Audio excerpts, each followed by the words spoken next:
Right, today we're going to be cooking in Suwana's family's traditional kitchen, which is sort of open on the sides, which is good for letting out the smoke and everything, and they use an open fire, and it's very skilled, controlling the temperature, knowing when to move things, when to add things, blah blah blah. And today we're going to be making jawar rotis, which are made with jawar flour, and another dish which I've got no chance of pronouncing correctly, so Suwana's going to tell you what it is. It's called bangan ka bharta. You can call it like it's an Indian barbecue kind of, you can say. So like brinjal's chutney, you can say to that. Okay. And this flour is one that they use quite a lot, and it's a different process from making a normal roti. Use with hands. Use your hands and pat it flat. So we'll be showing, and also you use hot water rather than cold when you're making it. Because it doesn't contain any gluten in that, that's why. Right, while Suwana's water's boiling away, I'm just going to zoom in on this. This is the stone that they use to beat the rotis on. I say beat, they sort of slap them flat until they're round and thin. Slap them. Slap them, yes.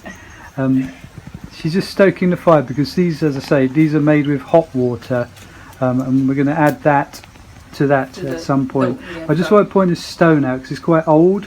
They've had it for years and years and years. And it's approximately 17 to 18 years. I thought she was going to sort of say a century and a half or something. Like it's like a decade past, actually, can say. Oh, okay. I was assuming she was going to say her granny was swaddled on this stone or something, but no. Apparently not. Okay. No stories behind the stone. Oh, okay.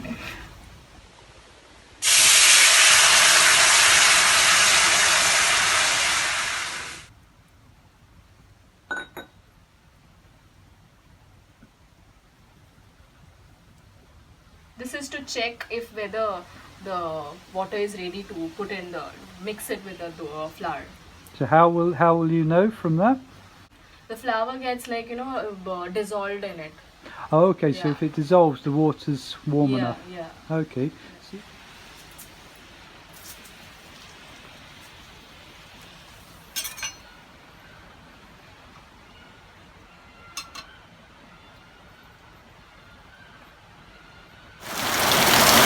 Good, so this is the conditions we're working under at the moment.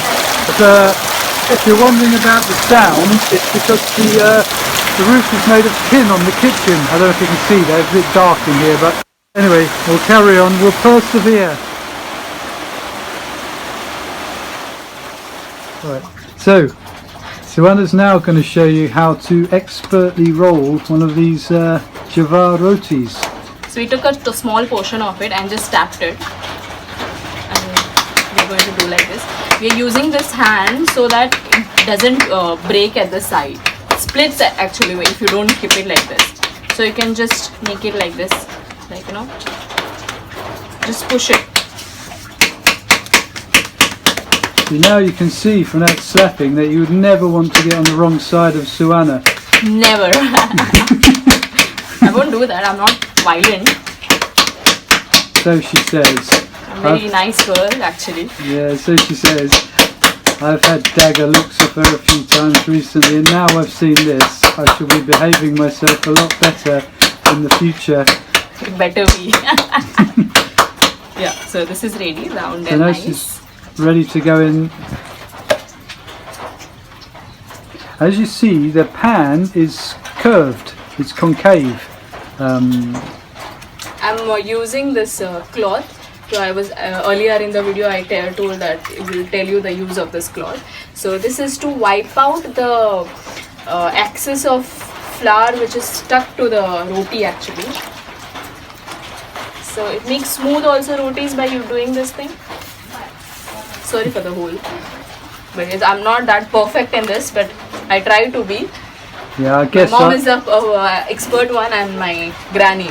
So they make the best ones. Guessing I'll probably have to do it next time on the next video because we don't want holes. It will take years and years to make this because I took 20 years to make this round ones.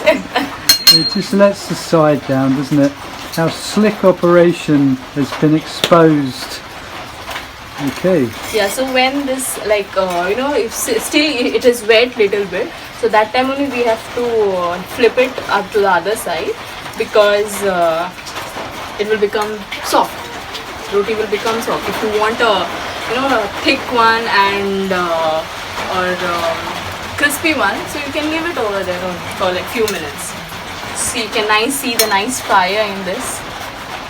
It's nice to cook in the rainy season because it's nice and cool, but not in the summer season. You can't bear the heat of fire, this thing, when we cool or when you See, what you cook on find this. is in the summer it's too hot because of the fire, and in the rainy season you can't hear what you're doing because of the rain on the roof. Yeah.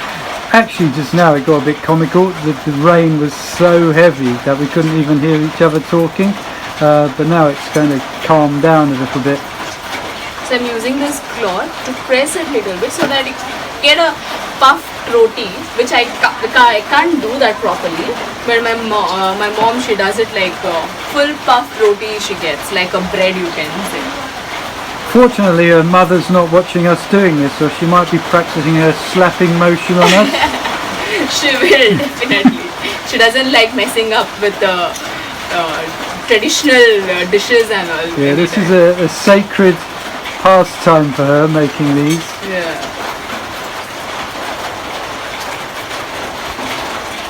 These are very healthy ones. It's a lot of fiber in it actually. Very nice, very good for health and all. And in our family, if roti is not there, then we don't have food. Like it's a kind of trend. It goes to our family and our generation to generation. As you can see, Suwana is glowing with health. Look at her.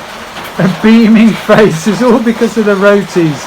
If it wasn't for the rotis, she'd look like me. That small hole seems to have grown into a great crack all the way down. I'll show you the nice one later on. Yeah, don't worry. Yeah. In the edit, we'll cut it out, and there'll be a perfectly round one in the serving tray. No, we won't edit we'll show the true fact what we are doing actually. We are not perfect people. We try to be perfect.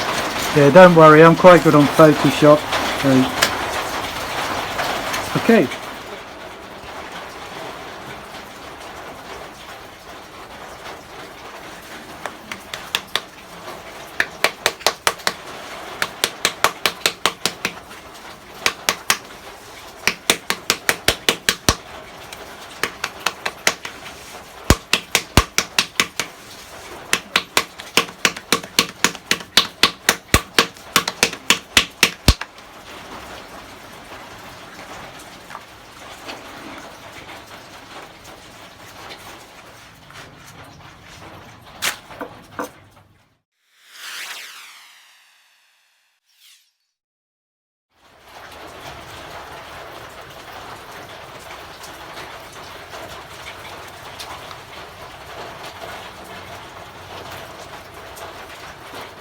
Suwana's just toasting the aubergine in the embers of the fire at the moment to give it a nice smoky taste and char the skin. This aubergine was actually plucked from their own garden. They've got a small veg patch, and Granny and her mum tend it most of the time, and occasionally when Suwana's awake she helps.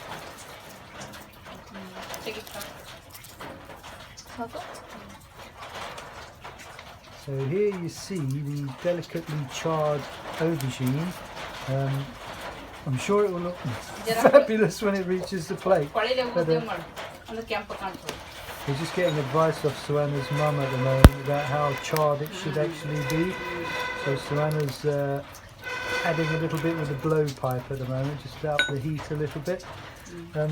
It's not looking particularly appetising at the moment, it has to be said, but I'm sure on the plate it will be delicious. So Suwana's just preparing the vegetables for the dish that's called Bangan ka bharta. I don't think so you'll be able to say that in your life, I think.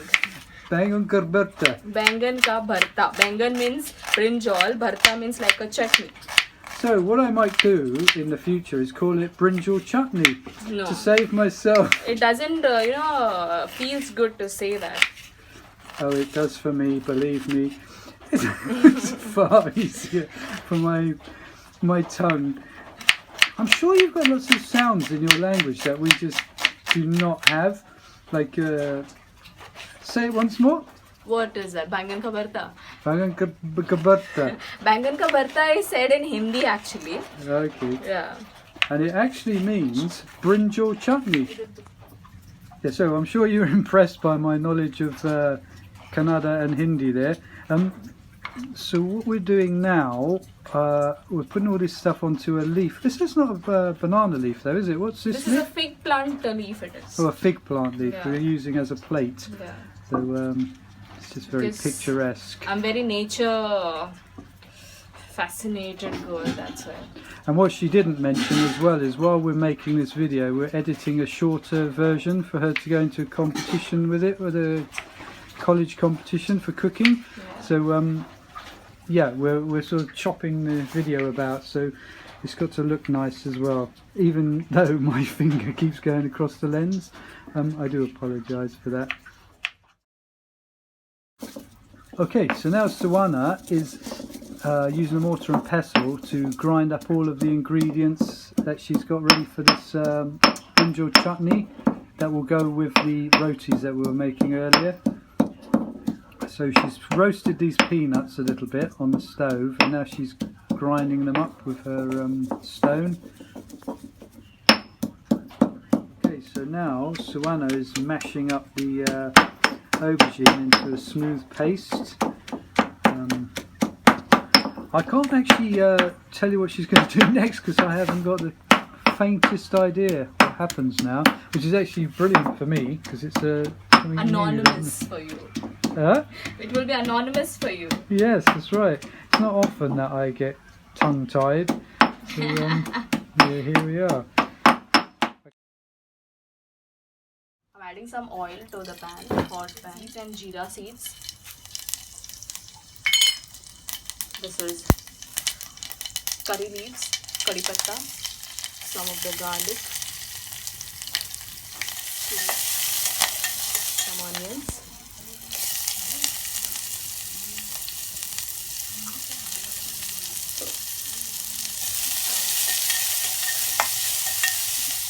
turmeric,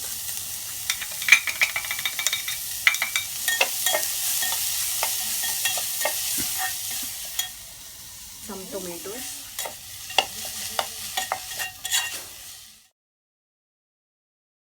and mashed brinjal. So I'm mixing this all, putting it on the fire again. After a few minutes, I'm adding some grounded roasted peanuts to this. Okay, so my mom is trying my dish. Let's see what she says.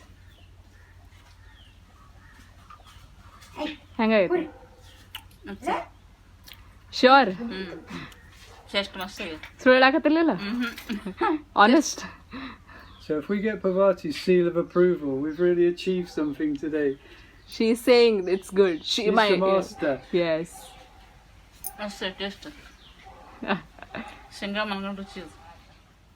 So here, look, now we have a nice tasty little lunch on a traditional banana leaf. Yeah, and we got the approval of Parvati, which is quite something, believe me. Very nice. Anyway, enjoy your lunch and I'll see you later.